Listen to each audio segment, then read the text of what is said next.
Welcome to Critical Defiance, the podcast that doesn't just scratch the surface. We dive headfirst into the glitter-strewn, curiosity-complicated heart of American politics and culture. I'm Niels. I'm Bill. And with us, as always, is the one, the only, Bobby Socks. Ready to spill the tea. And it's piping hot. It's June, darlings, and the vibe is electric. The sun's out, the music's pumping, and the rainbow flags are absolutely everywhere. It's Pride Month, and on the surface, it looks like one giant, fabulous, corporate-sponsored fiesta. But here at Critical Defiance, we're asking the tougher question.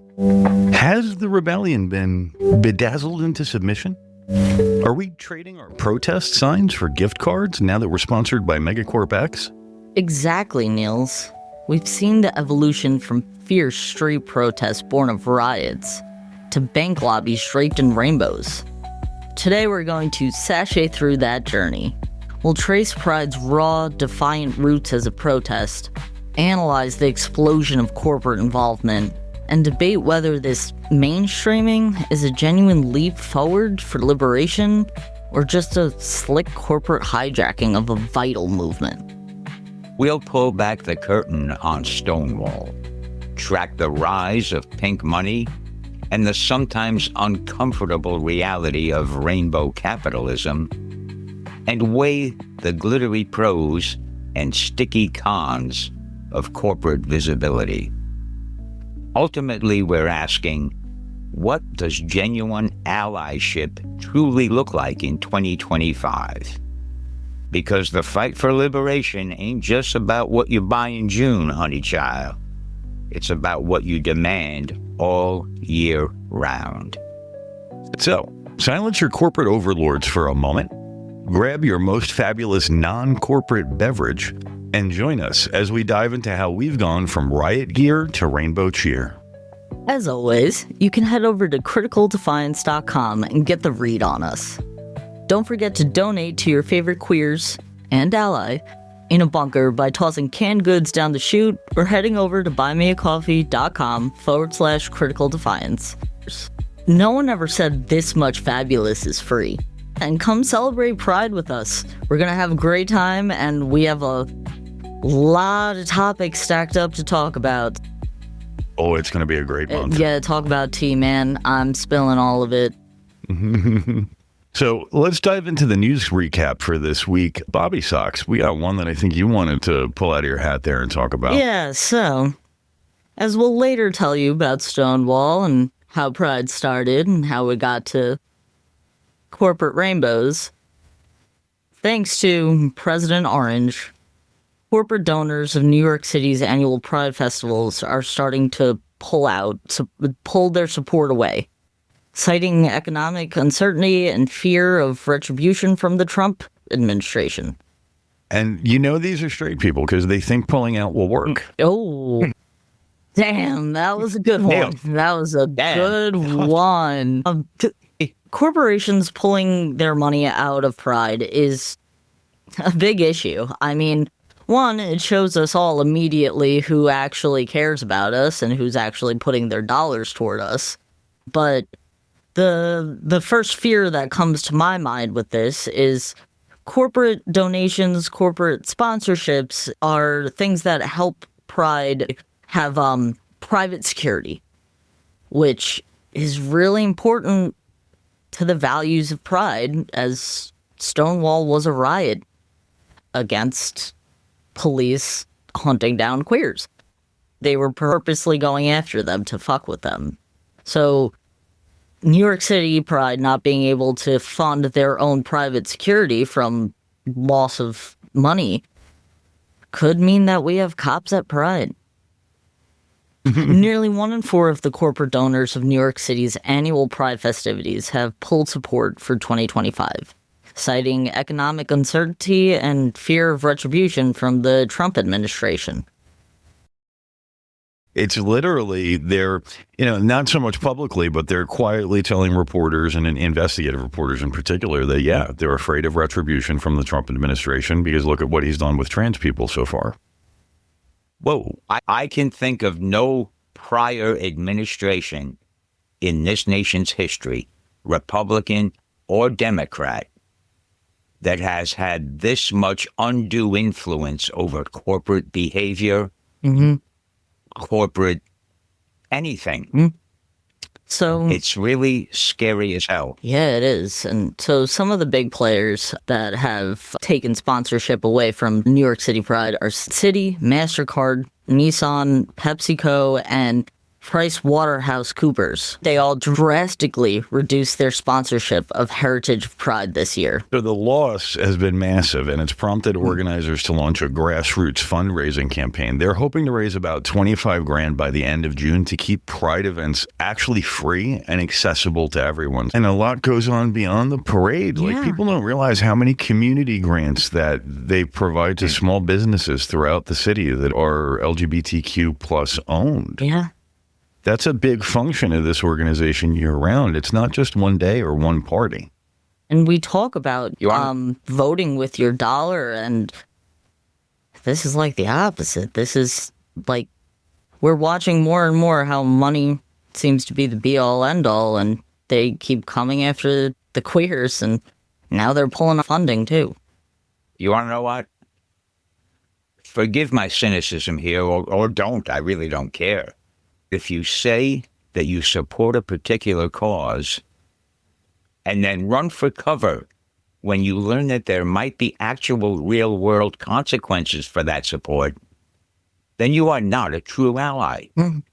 You simply jumped aboard for the ride, but only for as long as you stood to gain something from that ride. Yeah, and we'll go off about performative allyship in this episode, too, because... Target much.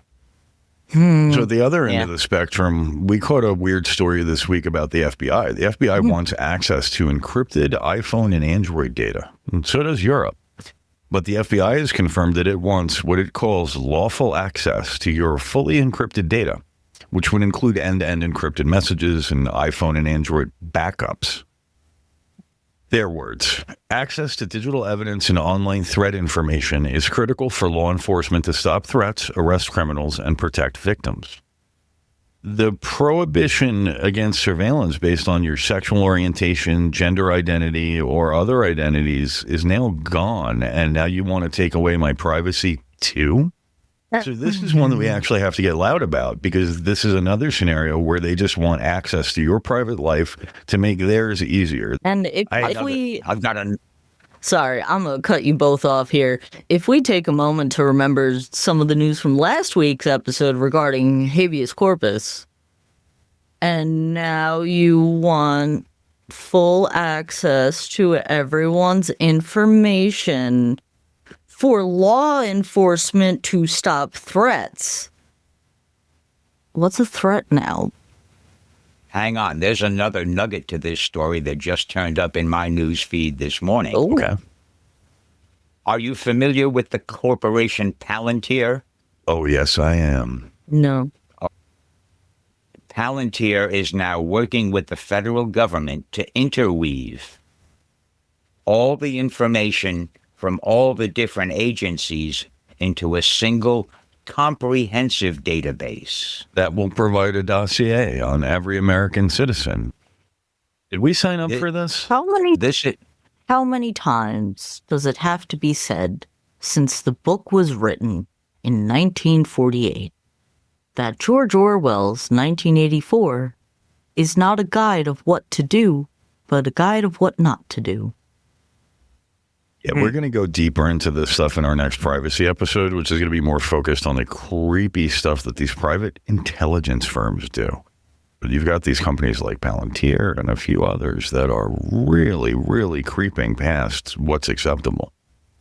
And let's not forget that decades ago, during the 48-year directorship of the infamous J. Edgar Hoover, the FBI became one of the most oppressive, repressive, and arguably corrupt organizations in the U.S. justice system. Sorry, not sorry, but I don't trust either Kash Patel or Dan Bongino to adhere to any higher moral standard. Amen. These are not people that I want to trust an entire nation's private data to. The answer to that one for me is hell no. That's like saying that we need keys to everyone's homes just in case there's a crime. It's turned into a fucking Black Mirror episode. It really is. And we got to do something as a people before this gets out of hand. It's beyond anything that I expected. Yeah. And at this point, in terms of the angles and directions they've taken. And with this surveillance, basically, and getting everybody's information, this is everyone. This isn't just the queers. Yeah, this is more Minority Report. Women. This is... And there have been a significant number of Palantir employees who have resigned due to their objection to this program. Man. Hey, Critical Defiance listeners. It's Bobby Sox here. If you're tired of the noise, the spin, and the endless scroll of misinformation, then you know why we do what we do. We're here to cut through it all, to give you the tools to think for yourself, and to keep the truth from getting buried. And we can only do that with your support. So, if you believe in challenging the status quo and in preserving American freedom, please consider becoming a monthly subscriber at criticaldefiance.com or making a donation at buymeacoffee.com/criticaldefiance. Every contribution, big or small, helps us stay truly independent and keep the conversation flowing. Thank you. Okay, folks, welcome back to Critical Defiance, the podcast where we chew on the gristle of American politics and culture so you don't have to. Well, not as much anyway. I'm Niels. And I'm Bobby Sox, and with me is Bill. Still good to be here. Niels, please pass the grizzle. Today, we're sinking our teeth into Pride Month. The glitter's out, the flags are flying, and the corporate sponsorships are, shall we say, robust. But it's not just the parades and parties. We're asking a harder question today. Has the rebellion been bought? Perhaps it's time to question if we've traded our Molotovs for mimosas sponsored by Megacorp X. Exactly, Niels. Because while it's great to see rainbows everywhere, we need to explore the true history of Pride as a protest, track the rapid rise of corporate involvement, and debate whether this mainstreaming is a genuine sign of progress or a clever hijacking of a vital movement. Are rainbow flags now flying on bank lobbies instead of barricades for the right reasons? Or are we seeing a subtle pink wash where true liberation gets diluted by market-driven acceptance? As they told us 50 years ago during the Watergate scandal, follow the money.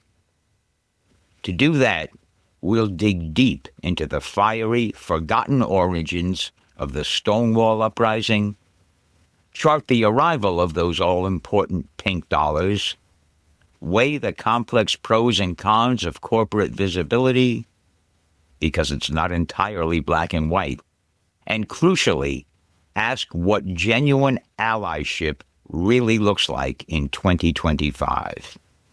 It's not just about wearing the t-shirt, folks. It's about whose pockets are being lined, what their genuine motivations are, and whose fights are being ignored. Buckle up, critical thinkers. Let's unravel this rainbow. So what do you guys think of this shift that we've had over the last few years from Pride being a gay event to Pride being sort of Disneyfied by megacorporations? It's a little weird for me. Like, I wasn't around for Stonewall, but I've been around for long enough to remember when Pride was a fight to be at and a fight to hold and a fight to have. Now it's a whole different party. From my experience, Pride was always a parade growing up. Since I was a kid, Pride has been a celebration. Right. You had to learn the history and understand the roots, and that's a big thing with the younger generation of queers is, fortunately, not enough of them are doing their homework and learning why they get to go paint their body in glitter and run around on the street. It's hurting us, making us forget our history and not look into our history and just assume Pride is a celebration and forget the pain and fight and strife that went on to get there. But at the same time, it's heartwarming when you see kids in public during Pride Month feeling accepted because their flag is being flown. Especially in the last few years, we have been starting to see more than just our generic pride flag. We're seeing trans pride, we're seeing non-binary, lesbian. So it has its pros and cons right now. Yeah, it's definitely grown, but it's grown in some weird ways. Yeah. Don't lose perspective. Don't lose perspective, Bobby. Just 20 or 25 years before you were born, when HIV was, I want to call it an epidemic because among the gay community it was, there were politicians trying to suppress funds for HIV research. The logic, I assume, being just let them die off. It wasn't an easy history, and it wasn't an easy fight to get to the party that we're having today. Yeah. And I think, why don't we talk about that, Bobby? So let's set the scene. Because before the branded floats and the corporate merch, Pride was a riot. Literally. Take us back to the origins, Bill. That sweltering June night in 1969 at the Stonewall Inn. What was the atmosphere like? Who were the key players? Paint us a picture beyond the sanitized versions we often hear. Why me? Because I'm the old one? All right, fuck it then. Back in the day, being openly gay or, God forbid, trans was still a criminal offense. And police raids on gay bars were not only routine and relentless, but brutal and downright humiliating. The Stonewall Inn in Greenwich Village, it was basically nothing more than a hole-in-the-wall bar run by the mafia that happened to cater to a marginalized community, and not necessarily by design, but by sheer demographics. It became their queer sanctuary. But the night of June 28, 1969, brought together a perfect storm of aggravators. Society writ large was on edge, with civil rights protests, anti-war protests, counterculture protests, pervasive anti-establishment sentiment. Don't forget, it had been scarcely a year since both Martin Luther King Jr. and Bobby Kennedy had been assassinated. New York City was reeling in a heat wave that only exacerbated the tensions. That night, because the Stonewall's air conditioning was no match for the oppressive heat and humidity, many patrons were mingling outside in hopes of cooling off. But instead of relief, they were confronted with yet another raid. And this time, something just snapped. Collectively, they had simply had enough. But for the legendary courage of Marsha P. Johnson, a trans woman of color who stood defiantly, brick in hand, between the police and the door, the whole affair might very well have ended as just another in a long and degrading history of such raids. She arrived at the Stonewall a few moments after the disturbance had already begun. But rather than turn around and retreat back to the safety of home, she placed herself squarely on the front lines. Courage can be contagious. The crowd outside looked on, first in disbelief, then amazement, and then in literally riotous support as Marsha and a companion, Sylvia Ramirez, stood their ground and faced down the NYPD. The few random shot glasses that had been hurled prior to her arrival suddenly became a fusillade, not only of glasses, but bottles and bricks and stones and trash cans. Sheer exhaustion, humiliation, and rage, the product of decades of degradation, had reached the breaking point. In the space of an instant, it had been transmogrified from the call of shame to the fuel of defiance. And this is that bad edge of pride being what it is today. We have kids, teenagers, people my age who are queer, who don't know the name Marsha P. Johnson. And that's a problem. Not knowing where we came from, how we got here. Pride, while it is for us to celebrate and to be proud, we're celebrating because of Marsha and Sylvia. And so many other people who fought just like them. Yeah. It really puts into perspective how far removed the first sparks of this thing were from today's corporate-sponsored celebrations, you know? Yeah. And while, every next queer generation deserves to go out and feel seen and feel accepted, we also need to keep the history alive, especially while we have the current administration working to make sure that name is erased from history. We spoke on an earlier episode about trans people being taken out of the National Park Services. Trans people were removed not that long ago, during Trump's massive DEI purge of websites and online information. They were removed entirely from the Stonewall Memorial National Park Service page. That's a little mind-numbing. You've got an event that didn't just include trans people, it in some way centered on them for certain moments in the action. Yeah. And yet they're going to call it an LGB monument because they can't handle the T and the Q, let alone the plus. Come on, people. What the fuck have we come to? These people were there. You can't erase them. You can't tell them to go away. Their history is real. It's solid. It's factual. It does not die just because you tried to white out over it. If we pretend it doesn't exist, then we won't have to look at it. Yeah. We just can't bear to look at it. That seems to be a theme of this country in general. Whole Make America Great Again is implying that America never did anything bad. Yeah. And it's also implying that life was wonderful in the 50s. Yeah. One can only imagine explaining to a Stonewall rioter, Marsha P. Johnson, for instance, dodging bottles and fists, that one day corporations might sell rainbow-flecked dog food in their honor?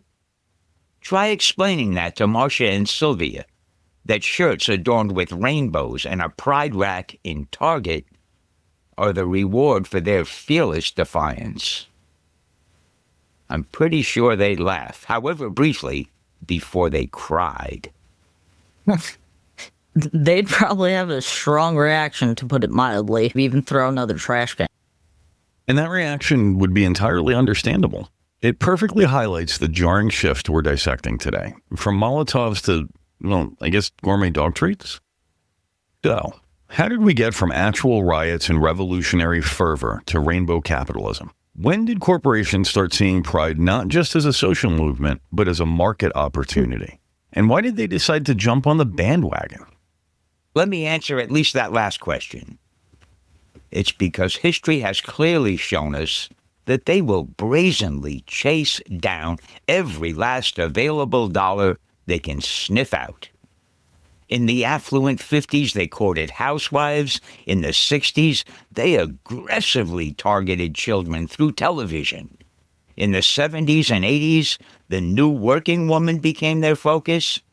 If anybody thought that simply being gay was going to save them from becoming a market opportunity, then they haven't been paying attention to capitalism. It really comes down to what marketers call pink money, the perceived purchasing power and loyalty of the LGBTQ plus community. Companies realized, hey, these folks have disposable income, and they're incredibly loyal to brands that support them. It wasn't a sudden flood. It was a rising tide. From the very subtle, almost gay, vague ads of the 80s and 90s, where companies hinted at inclusivity without explicitly saying gay out of fear of backlash, also known as queer baiting today, to the explicit rainbow branding we see everywhere. Pink money is definitely a thing in marketers' minds. I've talked about it with my peers in a couple of the firms that I've worked with, and there's this idea out there among the cis hetero crowd that because we're not going to have children, therefore we won't have most of the core life expenses that they do, and we will have massive amounts of disposable income. Which is hysterical, considering how many queer individuals, especially as children, end up losing their family and homes, and how most of us, are not better off. We may not have kids, but a good amount of us don't have homes either. Yeah, not in today's market. That's not easy, And in the beginning, these companies were really cautious. And then as social acceptance of us grew, so did the corporate presence, which is kind of how you can tell that it's not really genuine. They didn't break any barriers here. They waited on society in most cases. For all of its faults, capitalism is incredibly inclusive. Show them you've got some disposable income you might be willing to part with, and suddenly you're fucking welcome at their party. Yeah, and it really has risen, the whole brand image thing of it's June and it's like the clock strikes midnight. All these companies now have rainbow logos on Facebook, on Twitter, on Instagram. And then, June, the stroke midnight, June 30th. What are gays? Political. Queer says what? LGB, what are those letters? And the arguments for this corporate involvement often center on points we hear constantly. Increased visibility and normalization. But we have to ask, what kind of visibility is this? Is it a sanitized, marketable version of queerness that avoids anything too edgy or politically demanding? Are they truly normalizing all queer identities, or just the ones that fit a tidy demographic? The clean-cut, cisgendered, often white, gay couple? That's a safe bet for a commercial. The trans person of color fighting for their life? Not so much. And then there's the argument, but they provide funding for events that might not otherwise happen. And yes, absolutely. Many smaller prides, especially in small, less wealthy communities, rely on corporate sponsorship. But at what cost to the original message? Does the price of that float mean toning down your protest signs? Does it mean ignoring the demands of the most vulnerable in the community because they might offend a sponsor's sensibilities? Is diluting the message for dollars doing the entire community a disservice? These are good questions, Bill, and they're all ones that we need to ask ourselves when we look at these corporations and make our own determination as to whether or not they really are an ally, whether or not they're someone that we feel safe with. The final common argument is that this stuff shows support for LGBTQ plus employees. And again, that's a commendable idea. But the question is, does this support extend beyond June? Does it permeate all their policies, from supply chains to political donations?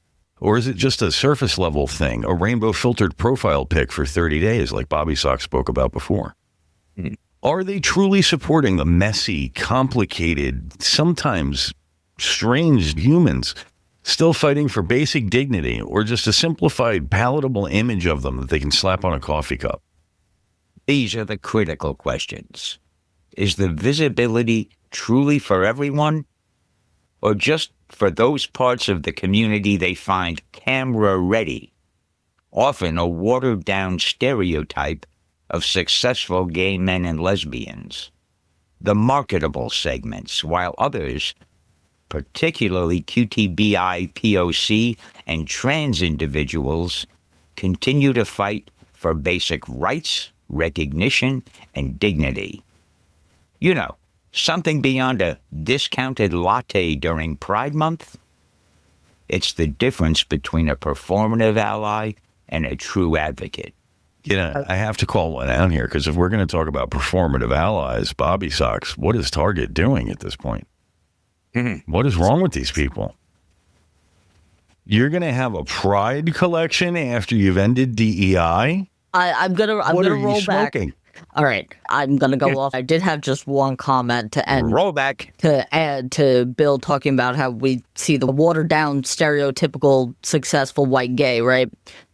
One way, it's always easy for me to tell if a company actually supports Pride is or I see their shit online and some of the models are disabled in any way. Because queer disabled people, God, talk about never getting recognition. Just had to add that in there because the world needs to know about queer disabled people because these bitches bedazzle the fuck out of those canes, man. They're beautiful. So, anyway, Target, the fucking audacity, the sheer fucking audacity. Wow, the queers as a whole, we're not dumb. We see what you're doing. We see right through you. You put out a pride line. It's the most two-faced thing I've seen. No, what pisses me off even more is that when you go to the Target site and look at their pride line that they just put out, they also have a tab for queer-owned, or I'm sorry, I think it says LGBTQ plus owned brands. Yeah, it's straight, huh? Sachet away. There's that word again. There it is. So, let's talk about the criticisms, the neutering part. Should the dollars be making the decisions? How does corporate involvement change the very nature of Pride, shifting it from a protest to, in some cases, what feels like a corporate-sponsored block party? The biggest one is the dilution of political messaging. When you have a giant bank sponsoring the parade, are you going to hear the chants against predatory lending practices? Probably not.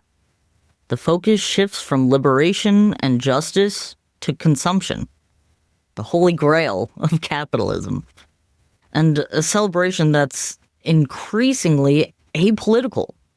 Hard-hitting political demands like protections for trans youth or addressing the never-ending rise in violence against black trans women, they can get sidelined for fear of offending those big, shiny sponsors.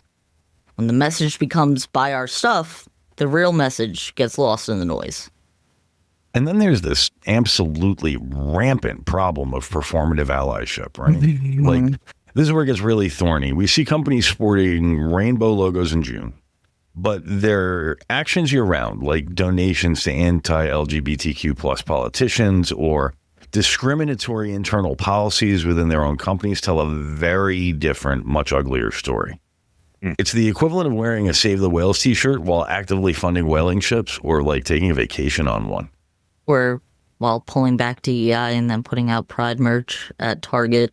That one's such a hard one for me to get over because just what?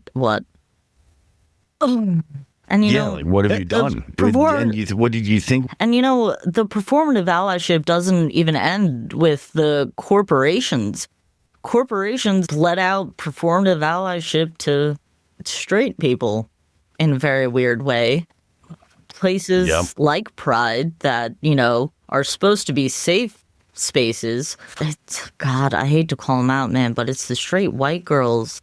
Yeah, we're not here for the party, honey. This is about our lives. This is about our past. This is about our history. This is about our fight. This is not about you. You showed up to get trashed. This is not your Mardi Gras, girl. You want to have fun? You want to go do something? You want to get trashed at a parade? There are other things, man. You don't need a straight Pride Month. You guys got events that you can feel safe at year-round. Drag bars are just flooded with, you know, straight people who think we're an accessory and, oh, look at my gay friend. Like, you know, you're taking away our sanctuaries in a way. Corporate pride can often feel very centered on white, cisgender, affluent individuals. Who gets left out of this branded version of pride? We're talking QTBI-POC, disabled queer folks, those with less purchasing power who can't afford the ticketed events, or even just the merch. It creates a hierarchy within the very movement meant to liberate everyone. Really, and it really does. The merch alone costs money, and being a part of any movement costs money, but being gay comes with a price tag. Like, what the fuck? So, are there any examples of pride done right by corporations, or is it inherently problematic when profit motives intersect with liberation? Like, what does genuine corporate allyship look like in practice beyond the Rainbow Watch social media profile pictures? I mean, I don't think anybody is asking for a corporation to keep their rainbow logos up year round, because that's not what we want. That's performative. I remember before Target pulled back DEI and actually hosted queer-owned brands. We're talking, about not giving money to conversion camps or politicians that want there to only be two genders in the country. Or perhaps that Swedish furniture company and housewares manufacturer that treats trans healthcare exactly like any other fucking person, just like we all should. Yeah. You're some kind of radical. They have great meatballs. Leave it at that. Listen, here's the bottom line. If a corporation is given to the big ones, that means the biggest market segments in June, but they're ignoring both them and the little ones the rest of the year, they're full of shit. Genuinely inclusive in internal policies that extend to all LGBTQ plus identities, not just the palatable ones. That. Also, active lobbying for LGBTQ plus rights, even when it's unpopular or costs them money. Right. And this is the glaring example, because for the overwhelming majority of corporations, nothing supersedes the bottom line. Yeah. It really comes down to consistency and morals, I feel like, is a great two things to look at when trying to tell if a company is being performative or genuine. Yep. Are there movements pushing back against this commercialization and trying to reclaim Pride's radical spirit? Because if corporate pride isn't serving anyone, who's picking up the slack? Bill, tell me about grassroots alternatives. The Queer Liberation March in New York City, it began in 2019. They shun all corporate sponsorship. And everyone in the community, whether you're L or G or B or T or B or I or POC, you're invited and welcome to be a part of this protest. It's a protest counter to corporate pride. Yeah, that's huge. And you could always look for smaller activist-led prides. There are dyke marches, trans marches, black pride, events that prioritize community and protest over sponsorship. These marches, parades, I forgot the word. I kept wanting to say protest because pride's always been a protest. But yeah, look for those little ones. Look for those, or start your own. Find the queer people in your community. Get them all together. Do something. Make these little local community groups and local activists your focus. They're the people doing the real work. So, has pride been neutered? Perhaps not entirely. But it's undeniable that its claws have been somewhat clipped by the allure of corporate cash and mainstream, though often superficial, acceptance.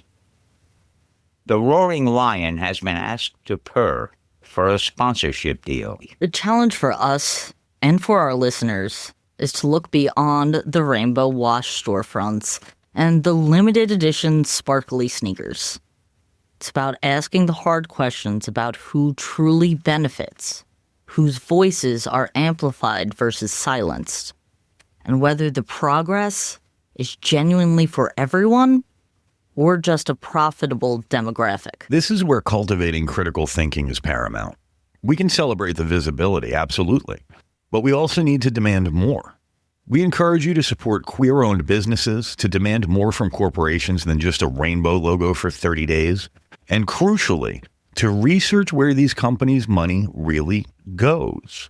Use tools like opensecrets.org to see who they're donating to. Don't just swipe your card, swipe for justice. Remember, The first Pride was a riot, not a shopping spree. Stay defiant and consider how we can all use our influence, even our wallets, as tools for meaningful change. That was a fantastic, if not a bit disheartening, dive into the commercialization of Pride.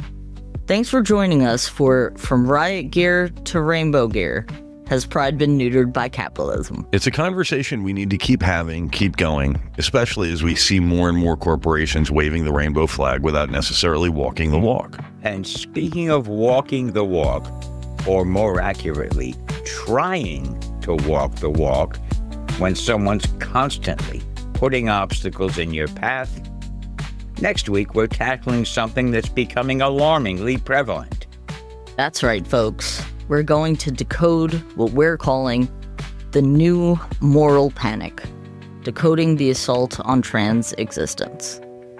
We'll be looking at the coordinated efforts across media, legislation, and even grassroots movements that are creating an increasingly hostile environment for transgender individuals in America. From bathroom bills to sports bans to the frightening rhetoric we're hearing from certain political personalities, we'll pull back the curtain on how these narratives are constructed and what their true purpose is. We'll delve into the data and real-world impacts and how this particular brand of fear-mongering is a direct threat to the freedom and autonomy of all Americans. It's a heavy topic, but an essential one for understanding the current landscape of American freedom and who gets to participate in it. Join us next week for the new moral panic, decoding the assault on trans existence. You won't want to miss it. Until then, stay critical, stay defiant, and keep those rainbow flags flying, even if they're not always corporate sponsored.